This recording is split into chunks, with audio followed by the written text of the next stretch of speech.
Feel very well rested and I am ready to start a new project. We went and got some supplies today.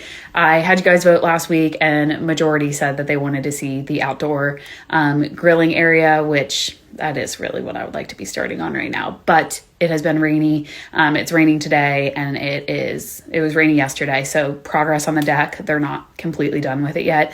They still need to finish the part up by our bedroom and I don't want to start working on that project because I would be in their way. So we're going to go ahead and start on Reese's ice cream stand.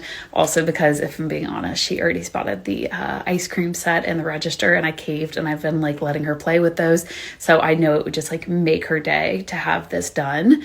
So yeah, we're going to whip that up. I honestly think it's only going to take a day or two and it's going to be super fun. So follow along. Okay, let's talk about how this is all going to come together. So I got these crates from Target. They were a pretty good price. I'm going to nail all 4 of them together and then put a piece of wood on the top here for the countertop. I'm then going to add 2 pieces of wood to the side just to support the piece of wood that will be on the top that will look like the awning. And then that will come down at an angle and then I'll have a piece of wood on the front of that that's going to have a little bit of a scallop design on it for the awning.